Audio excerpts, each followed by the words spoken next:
Hey guys, what's up? I'm CyberAceV and welcome back to CyberTech. Now, today we're going to be reviewing the HTC EVO Shift 4G on the Sprint network. Before we get started with this review, I'd like to ask that if you enjoy this video, you click the subscribe button above and the like button below. Now, let's jump right into the review.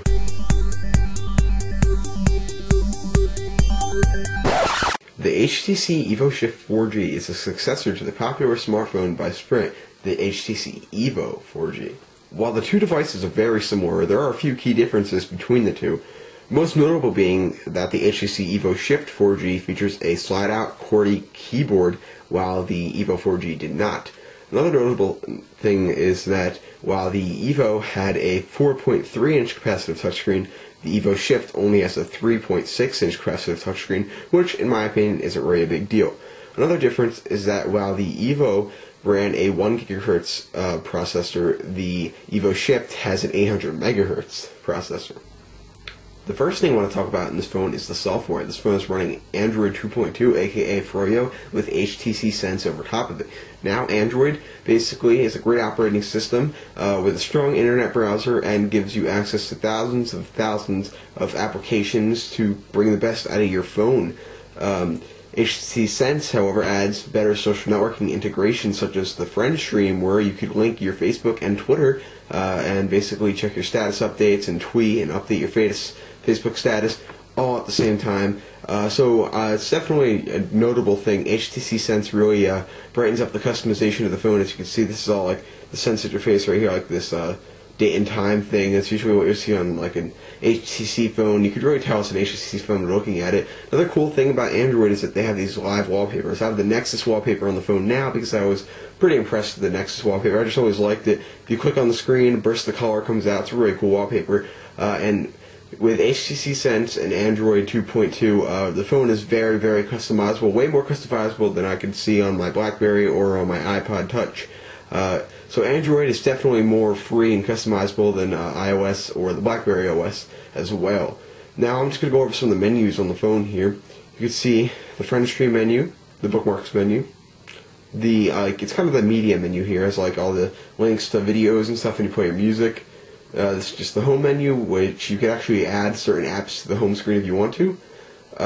You have it tells you if you're connected to 4G, Wi-Fi, Bluetooth, GPS, and this is where your contacts would be. A calendar, and also a dedicated Google tab where you just type in something and it will search it for you, which is definitely pretty cool. Now, the next thing I want to show you about the software here is the web browsing experience. The web browser on this phone is definitely a good experience. Allowing Flash-capable websites, it's definitely a very, very cool internet browser, fully functional, and you get a great desktop experience. Right now I'm going to take you to my YouTube channel, and I'm going to let you see how it is very, very, very customizable. So let me just find this, youtube.com/CyberAceV, and I shall let it load up. Now YouTube is having some problems right now, so it may load a little slowly, but once it is loaded and stuff, it's definitely going to look pretty cool. So let me just let that load, and you'll see how good this browser really is.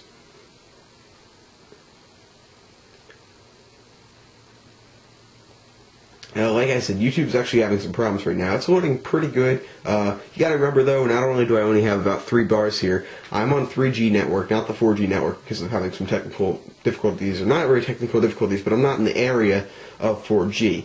So with 3 bars and loading up a full HTML Flash page and everything, it loaded pretty good. Now you can see my YouTube channel here. You can actually see my channel banner, all my videos on the side, and the video will actually start playing right here in the normal video player in a second. You will see that play, which is pretty cool. I'm just going to click on the video, see that kind of opens it up. And so I'm just going to wait a second and see if a video opens up, and it should.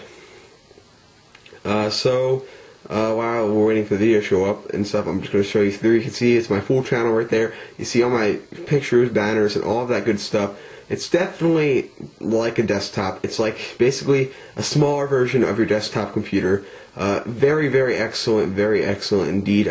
Watch your videos on the go, check your channel, check your YouTube, and look, you see the videos loading up now.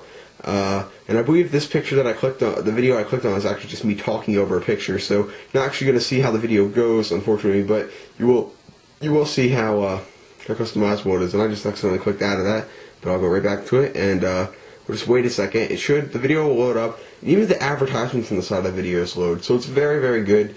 It's a really good browser. Don't underestimate the browser of Android, because BlackBerry does not do this, and neither does iOS. iOS doesn't even use Flash at all. This uses Flash to make everything great. You can see the picture right there, nice and good. Looks just like you're watching it on a computer. Of course, it's still loading up a little bit. Like I said, you got to remember, number one, YouTube's having problems. Number two, it's loading up a pretty big page and stuff. So it's overall a really good internet browser, and it's definitely like using your desktop computer. So my overall rating on the Android operating system is definitely a 5 out of 5. As you can see here, I use a lot of different devices on a daily basis, and I'd have to say that the Android operating system is very friendly, very customizable, and I really like it. While the iOS operating system, I would have to say, is probably the most user-friendly and easy to get grasps of, it's probably the least customizable. And the BlackBerry operating system is just... I don't even have a formed opinion on that. We've been using this BlackBerry for a little bit now. It's decent, but I've probably seen feature phones that can do just as much as BlackBerry can do, so this doesn't really compete much. So if it came up between iOS and Android, I'd say iOS is a bit user-friendly for kind of the beginners getting into the smartphone market, but I think once you kind of know what you want in a smartphone, an Android phone is going to be just as good as you for something like an iPhone. So overall, operating system, 5 out of 5. I love the operating system, love HTC Sense, and I really love the custom, the amount of customizable features that you could actually have on this operating system. It's overall a very good software. So now it's time to go over the hardware of the device. Let's take a look at the overall design, and then we'll get into some of the features and stuff. So here you have a home button, a menu button, a back button, and a search button. Now if you click that search button, you'll actually be able to search Google just by clicking that, which is really cool. Here we have a slide-out QWERTY keyboard. It is a very comfortable keyboard. It's easy to get a hold of. Once you learn where everything is, basically, it's very easy to type stuff on very fast, and it's very, very comfortable. It doesn't really feel too loose. Like, this feels nice and firm when you're sliding it out. It doesn't feel like it's going to break apart or too plasticky or anything. Overall, the keyboard feels great. And so does the phone as well. When I'm holding the phone in my hand, it can be a little heavy. It's a little wide because of the keyboard. But overall, it's firm in your hand, and it's overall a pretty good phone, pretty good feeling phone. It doesn't really feel too plasticky or anything. Now, as you can see, the phone has a very good big speaker right here and a very small little microphone right here.